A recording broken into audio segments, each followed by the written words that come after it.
Bonsoir, je vais vous présenter ici le principe d'une suture méniscale utilisant l'implant Omnispam de chez Mitech. Cet implant est utilisé avec un pistolet à usage unique, c'est-à-dire qu'il ne sera pas réutilisé. Il s'agit ici d'une jeune femme de 15 ans, victime d'un accident sportif, avec une désinsertion postérieure de son ménisque interne visualisée à l'IRM. L'exploration doit être soigneuse, visualisant la déchirure inférieure et postérieure, essayant de la quantifier en longueur, l'idéal étant de ne pas dépasser 1,5 cm à 2 cm afin d'avoir une suture parfaite. On vérifie également l'instabilité méniscale et on voit ici que le ménisque avance sous l'effet du crochet de manière non naturelle. On utilise donc cette encre à double boucle qui va être introduite sous protection de cette canule qui va éviter l'accrochage dans les parties molles. Le principe est donc de planter l'aiguille une première fois et de la replanter une deuxième fois, 5 à 7 mm latéralement. Voici l'introduction de l'encre. On cherche le point idéal afin de l'impacter. L'aiguille est enfoncée jusqu'à la garde, à savoir les marques laser noires, et grâce à la gâchette du pistolet est impactée jusqu'au mur méniscal. Elle est ensuite dégagée et on la repositionne de manière idéale, 5 à 7 mm, de manière donc latérale, en trouvant toujours, si possible, le point de meilleure tenue.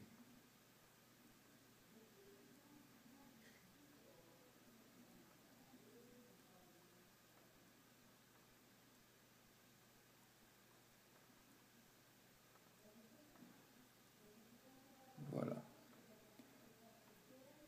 L'introduction est faite à nouveau et la gâchette est appuyée. On dégage l'encre et il reste, vous le voyez, un fil tracteur qui va permettre de fermer la boucle et mettre en tension le montage et ainsi appliquer le ménisque contre la paroi. Vous allez le voir de manière très nette. Voilà, le ménisque s'accole contre la paroi. On exerce une traction nette et visible sur le fil afin d'avoir une tenue optimale. Voici le montage idéal avec le ciseau qui va permettre de couper le fil. Voici ce ciseau qui est guidé le long du fil jusqu'à la boucle et qui permet de couper le fil afin que ce dernier ne reste pas en intra-articulaire.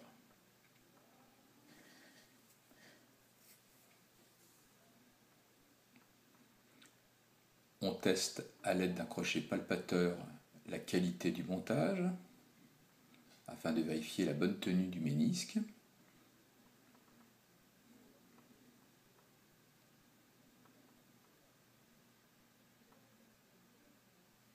Voilà qui est fait et on voit que le ménisque ne vient plus du tout malgré une traction importante.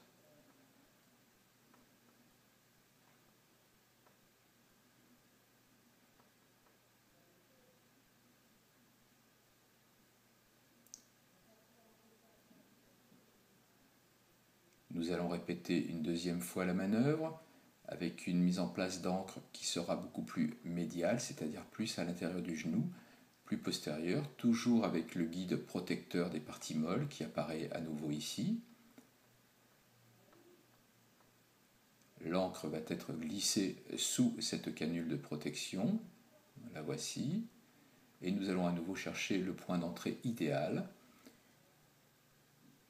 Les manœuvres ne sont pas toujours aisées compte tenu de la forme du condyle, c'est-à-dire de la partie inférieure du fémur qui est ronde et qui gêne les manœuvres.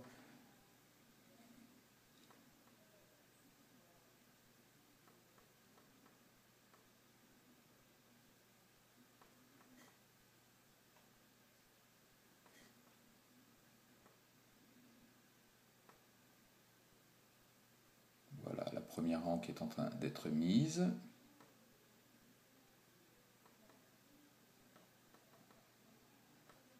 Voilà, on voit bien la poussée et l'avancée de l'encre.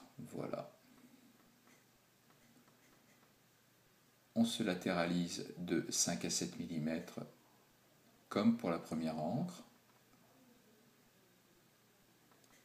et l'on réappuie sur la gâchette, on désengage l'ancre, on tire sur le fil afin que la boucle se ferme. En voici la démonstration avec la boucle qui se ferme progressivement sous la traction du fil tracteur. On maintient fortement afin de vérifier la solidité et la tenue.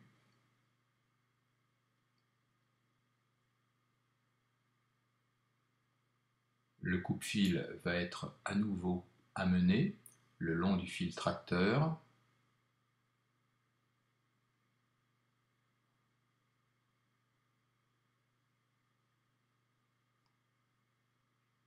Voilà, on réalise au plus près la section du fil tracteur.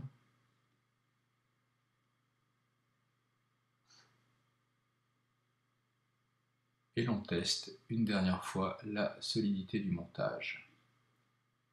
Cette patiente va être immobilisée pendant 3 semaines avec une attelle, mais appui total avant rééducation. Je vous remercie.